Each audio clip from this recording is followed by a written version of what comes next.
Do you like asking for help? I don't know about you, but for me, it is like the hardest thing on the face of the planet to do. So let's talk about it.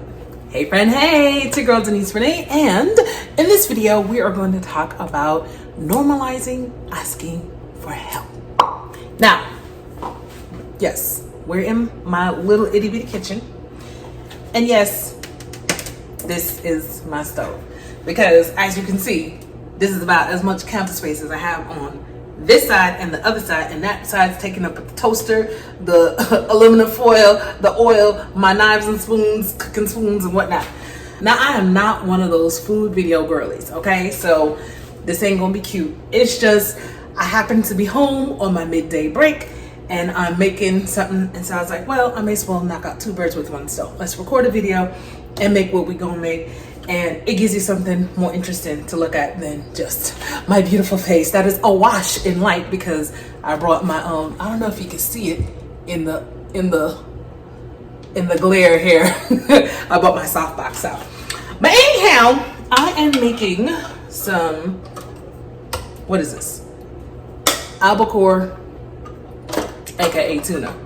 But I am making a curry tuna salad. Now this is all my tuna. This is 4 cans already drained and that kind of thing.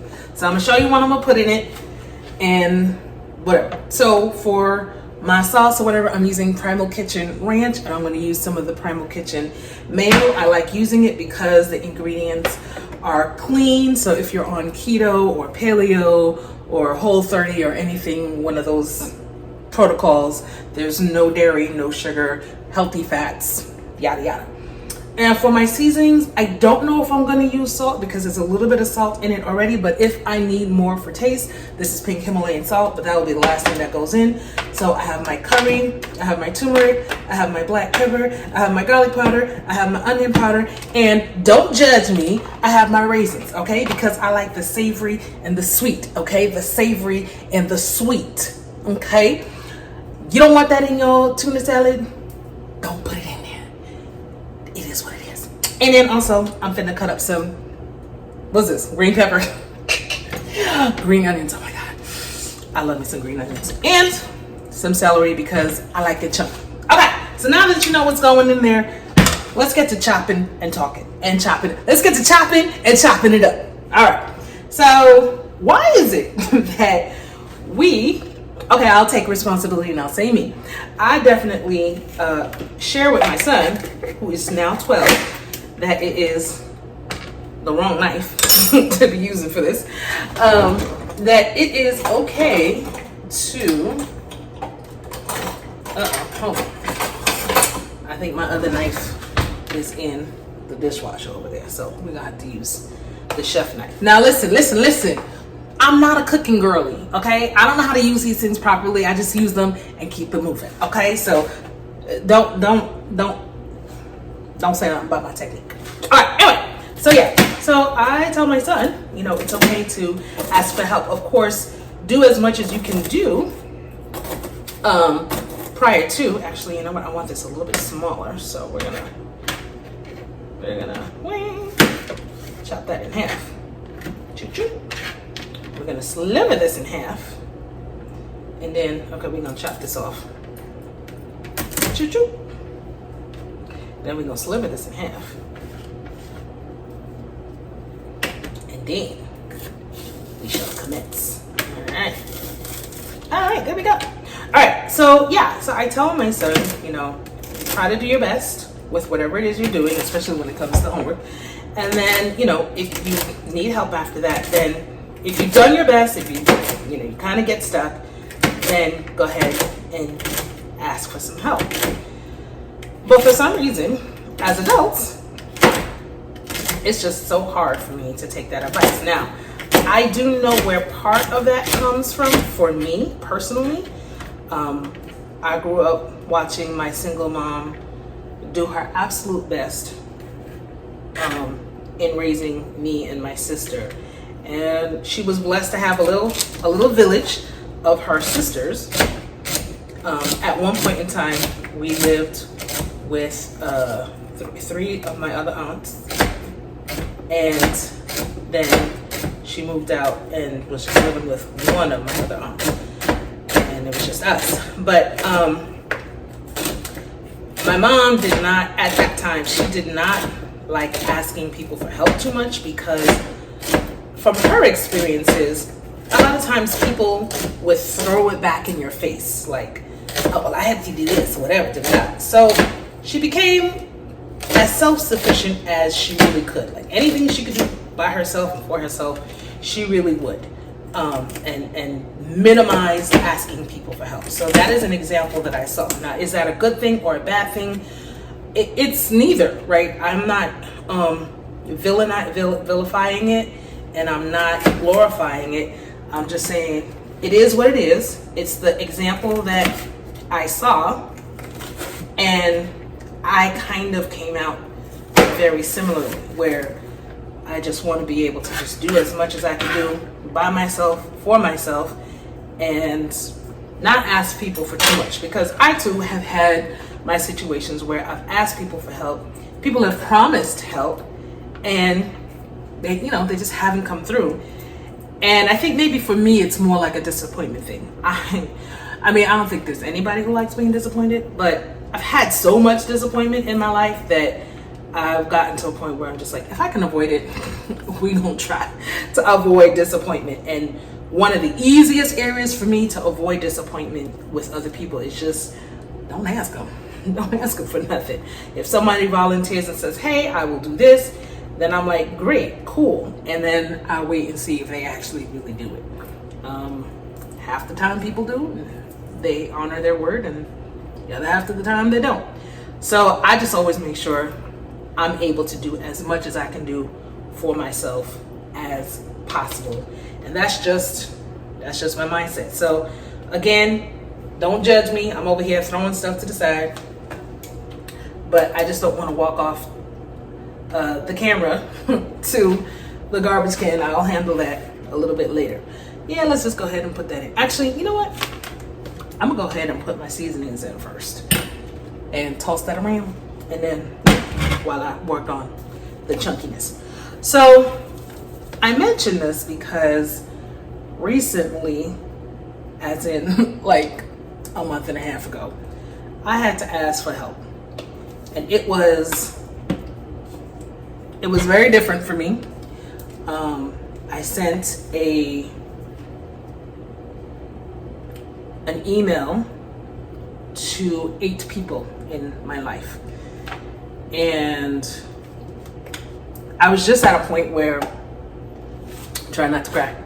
I was just at a point where I didn't know where my next step was, and I was just like, I literally felt my mind kind of slipping away from me, and I was a little scared for myself. And one by one, within a few hours, people reached back out, and I think 1 or 2 people said, I wasn't sure if this was you or not, because they're not used to me asking for help.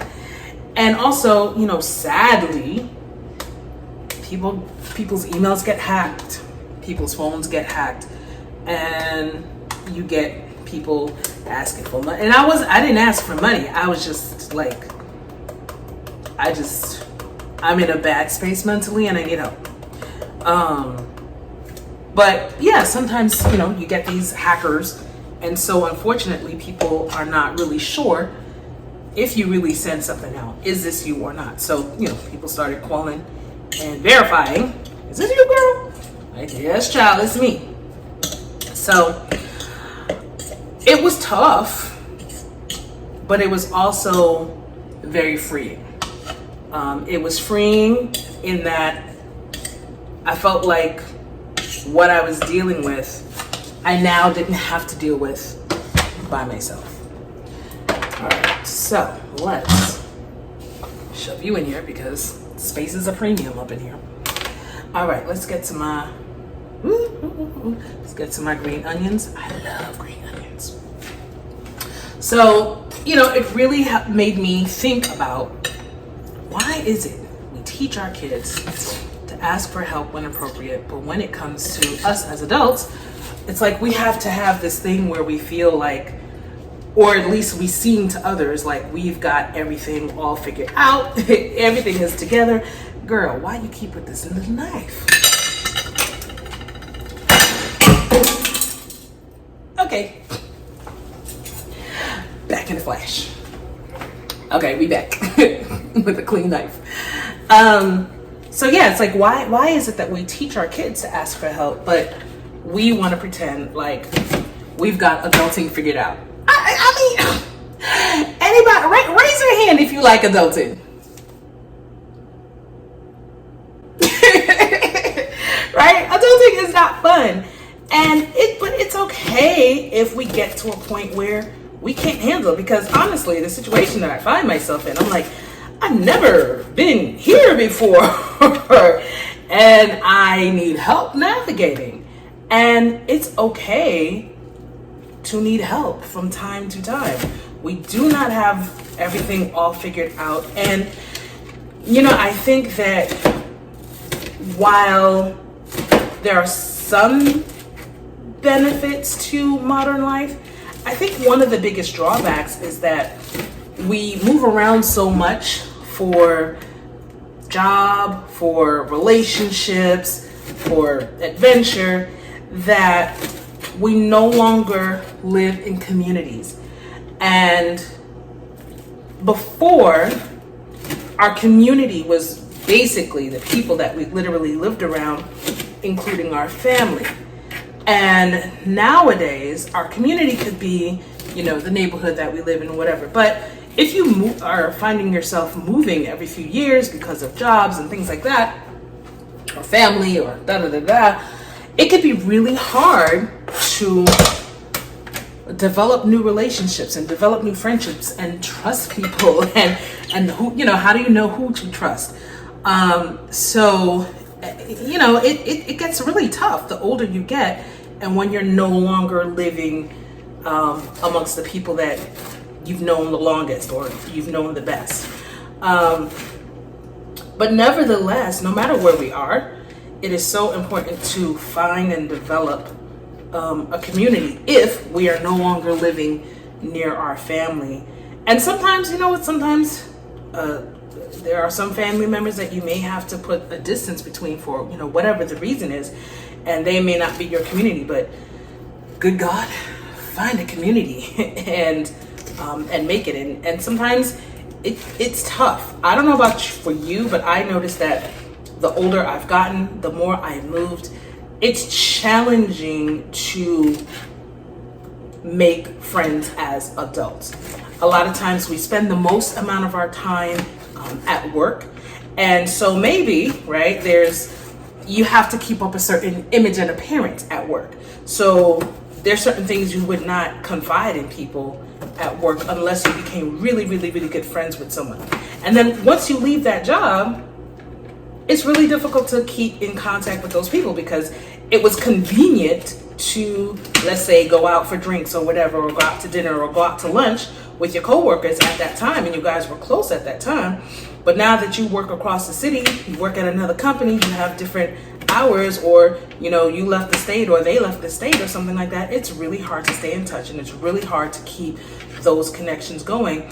And you really have to be very intentional. You could be very well meaning that, hey, I really like these people, whatever, but we tend to be creatures of habit, and we tend to be creatures of convenience. So it can get really tough to figure out who is your community, who to trust. But good God have mercy, we have to really be intentional about creating that for ourselves and making sure maybe we split that up. Maybe there are people, there's one or two people at work that you can trust for work-related things when you need help. You need an unbiased opinion. And then maybe in your church community, if you're in a church community or your religious community, oh Lord, what are the different names? In your mosque, in your temple, Okay, those are the top 3 major religions. Well, I don't know. I don't know what you call like for Buddhists. I don't know what those are called. I'm sorry, but yeah, I'll try to catch everybody. I'm trying to catch everybody. But you know, whether in your religious or spiritual community, whomever that may be, you may have your 1 or 2 people who you can trust that ain't gonna run and gossip and tell your business, child. To confide in certain things. Maybe there's someone in your community, and there's in your physical community, maybe, you know, if you live in a subdivision or live in an apartment, there's someone you can really trust and say, hey, you know, I'm out of town, look out for my apartment or whatever. You know, really be intentional about developing relationships in every space that you are in, because we need them. We need them.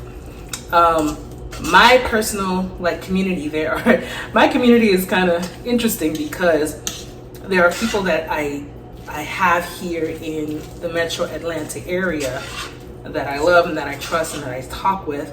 The challenge is that we all live in very spread out places. So if you know the metro Atlanta area, child, Kennesaw is over here and Conyers is over there.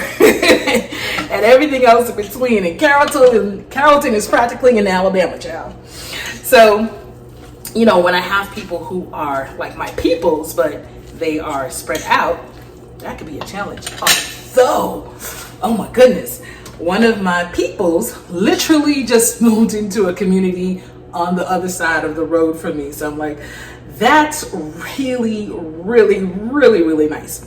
So, yeah, I like that. And I'm very grateful for that. We're going to rinse this out. Now, I am not a cooking girly, okay? I do not like to cook. I only cook because I like the way eating at home makes my body feel. I literally, after just a few weeks of cooking more at home and really watching the ingredients that I'm using and just using whole foods and avoiding a lot of processed foods, I feel the difference. So if I run through, you know, Chick-fil-A and grab, let's say, the grilled nuggets and the salad, like I really feel that, even though it's like a healthier option, I really feel the difference when I eat, when and if I eat out. I really, really do. So yeah, I'm not a cooking girly, and I don't measure anything. I like to just not really have to think about it. So I'm like, it's got to be really simple, and I just kind of measure things out to taste. This is a little dry to me, so we're gonna keep on adding some more moisture. That's what we finna do. And I'm making this a day in advance because I like my curry tuna to really have a lot of flavor, and it has more flavor when I let it sit for a day. Plus the turmeric is gonna give it that nice color that I like. So yeah, so this ain't for today, this is gonna be for tomorrow. I might have to add a little bit more seasonings tomorrow just to top it off, but we'll see. We will let this do what it do. But anyhow, let me know what you guys think. What do you think about developing community? What do you think about how easy or difficult it is to make and maintain friendships as an adult?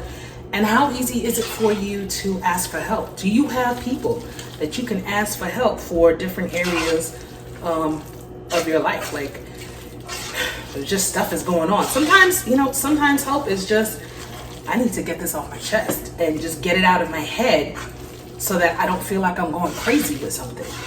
Do you have those people? Let me know. Let me know. Let me know. Whatever tips and tricks you have, child, share. All right, y'all. I'm going to keep on stirring this thing up. That's all I got to say for right now.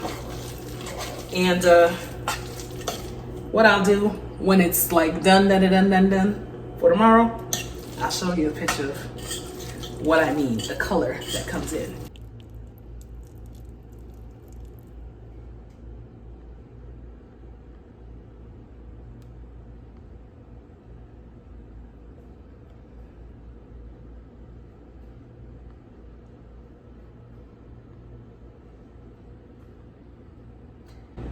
No, it ain't a chicken salad. It's curry tuna. And it's good.